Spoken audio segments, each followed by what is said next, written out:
Hi hello నమస్తే, నేను మీ Vasudevan. 2010లో doctor YS Rajasekhara Reddy గారు దివంగతులయ్యారు.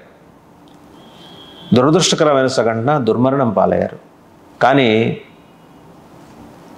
తెలుగుదేశం కోసం జబ్బలు జరుచుకొని ప్యాంటు చొక్కాలు చించుకునే ఒక దినపత్రిక, అంటే ఇప్పుడు ఆ దినపత్రికని ఆంధ్రప్రదేశ్ రాష్ట్రంలో ఫ్రీగా పంచుతున్నారు. వారు ఏం రాశారయ్యా అంటే, వారి కర్నూలు డేట్ లైన్ నుంచి గుంటూరు డేట్ లైన్ రెండు కలిపి రాశారనమాట.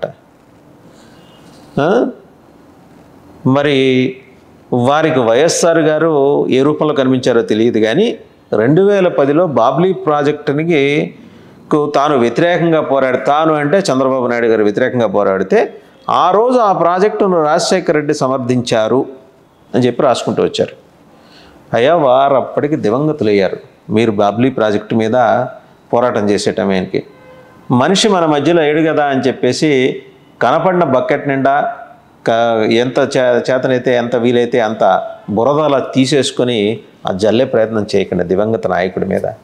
వైఎస్ఆర్ అవినీతి గురించి మాట్లాడటానికో, అక్రమాల గురించి మాట్లాడటానికో, దౌర్జన్యాలు దురాగతాలు గురించి మాట్లాడటానికో, లేకపోతే ఆయన కుమారుడి దౌష్ట్యపు పరిపాలన గురించి మాట్లాడటానికో మీకు వేరే వేదికలు ఎంచుకోండి.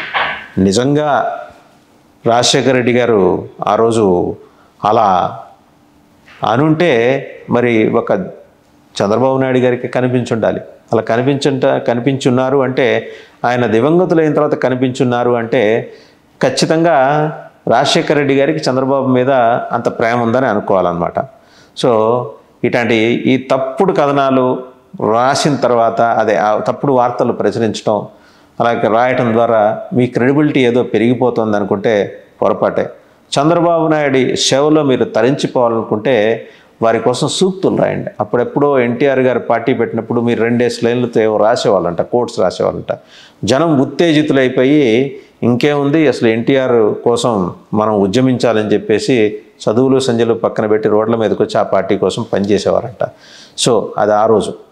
ఈరోజు అలాంటివి చేశారనుకోండి, సోషల్ మీడియా అనేది ఒకటి ఉంది, మిమ్మల్ని చీల్చి చెండాడుతుంది. చరిత్ర మీకు తెలియదని మీరు మర్చిపోయారని, జనానికి తెలియదని జనం మర్చిపోయారని మాత్రం దయచేసి భావించద్దు. రాజశేఖర రెడ్డి గారి హయాంలో జరిగిన దుర్మార్గాలు, దురాగతాలు, దౌర్జన్యాలు, దౌష్ట్యాలు, ఇంకా అనైతిక వ్యవహారాలు ఏమన్నా ఉంటే వాటన్నిటి గురించి రాసుకోండి. Nothing wrong with documentary evidence రాయండి. పేపర్లు అమ్ముకోవడం చేతకాక ఫ్రీగా వేసే పరిస్థితి వచ్చిందంటే మీరు అంత డెస్పరేట్గా తయారనే దానికి ఇంతకు మించి నిదర్శనం లేదు. ఈ సందర్భంగా ఇక్కడ ఒకటి ప్రస్తావించాలి. మీరే అనుకుంటా, మీ పత్రికే అనుకుంటా రాసింది, ప్రజారాజ్యం జెండా ఎత్తేసిన ప్రజారాజ్యం, జెండా ఎత్తేద్దామా లేకపోతే జెండా పీకేద్దామా అని రాశారు కదా. మీ కడుపులో ఉన్న విషాన్ని ఆ రోజు ఎలా ఎల్లగక్కారో అది తట్టుకోలేక పాపం చిరంజీవి గారు ఇట్లాంటి చండాలపు రాజకీయం తనకు వద్దని చెప్పేసి పార్టీని మేర్ చేసి వెళ్ళిపోయారు ఆయన.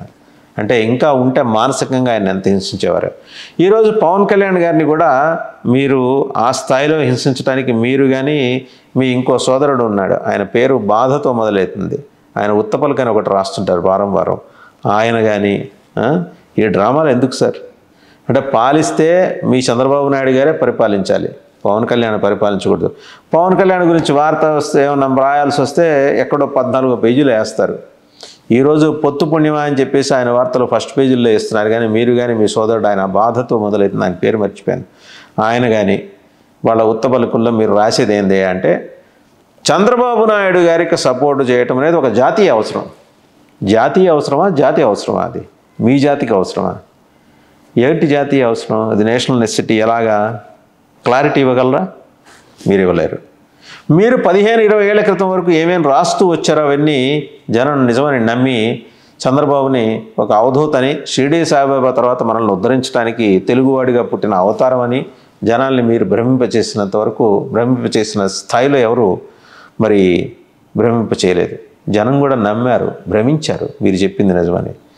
సో మీ అరాచకపు రాతల వల్ల ఆయనే సాక్షాత్తు కలియుగంలో విష్ణుమూర్తి అవతారంగా చంద్రబాబు నాయుడు అవతరించాడని వారిని కొలవాలని చెప్పేసి మీరు చేసిన ప్రవచనాల వల్ల ఆయన 14 ఏళ్ళు ముఖ్యమంత్రిగా ఉన్నారు.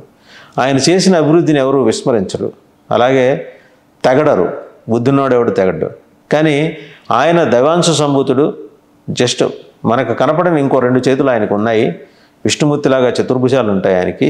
ఆయన పాదాలు ముట్టుకుంటే చాలా నట్టుగా మీరు రాసి వండి వార్చిన కథనాలు, వడ్డించిన కథనాలు ఉన్నాయి చూసారా, అవన్నీ చదివాం, విన్నాం, చూసాం.